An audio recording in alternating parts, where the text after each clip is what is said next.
2022 automobile இண்டஸ்ட்ரியை பொறுத்த வரைக்கும் ரொம்பவே சிறப்பான ஆண்டு அப்படின்னு சொல்லலாம். 2018ஆம் ஆண்டுக்கு பிறகு இப்போதான் சேல்ஸ்ல ஒரு பெரிய இன்க்ரீஸை பார்த்திருக்காங்க ஆட்டோமொபைல் நிறுவனங்கள்.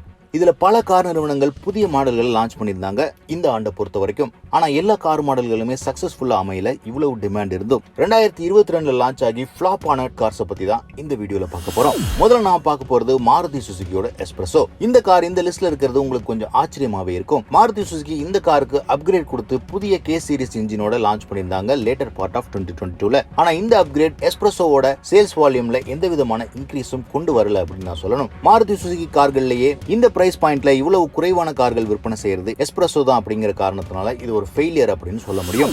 அடுத்து நாம பார்க்க போறது Volkswagenோட Virtus sedan. Skoda Slavia launch ஆன பிறகு இந்தியன் மார்க்கெட்டை பொறுத்த வரைக்கும் செடான் மார்க்கெட்டுக்கான டிமாண்ட் கொஞ்சம் அதிகமா இருக்கு அப்படின்னு நான் சொல்லணும். ஆனா இதே பிளாட்ஃபார்ம்ல வெளியாகி இருக்கிற Volkswagen Virtusோட சேல்ஸ் அந்த அளவுக்கு சொல்லிக்கிற மாதிரி இல்ல. மாதம் கிட்டத்தட்ட 1000 கார்களை விற்பனை செய்யறதுக்கே கஷ்டப்பட்டு இருக்காங்க Volkswagen நிறுவனம். அடுத்து நாம பார்க்க போறது CITROENோட C3. இந்த கார் CITROEN நிறுவனத்திற்கு எக்கச்சக்கமான சேல்ஸ் வால்யூமை கொண்டு வரும் அப்படிங்கிற நம்பிக்கையில தான் 2022ல லான்ச் பண்ணியிருந்தாங்க. ஆனா ஒரு பிரீமியம் பிராண்ட் கிட்ட இருந்து எதிர்பார்க்கக்கூடிய ஹையஸ்ட் கம்ஃபர்ட் மற்றும் பெட்டர் ஃபிட் அண்ட் ஃபினிஷ் இந்த கார்ல இல்லாத காரணத்தினால இனிஷியலா கொஞ்சம் ஹைப் இருந்தாலும் போக போக இந்த காரோட சேல்ஸ் வால்யூம் எந்த விதமான முன்னேற்றத்தையும் அடையல. கடந்த 6 மாதத்துல 5000 கார்களை கூட விற்பனை செய்ய முடியல CITROEN நிறுவனத்தால. அடுத்து நாம பார்க்க போறது ஜீப் நிறுவனத்தோட மெரிடியன்.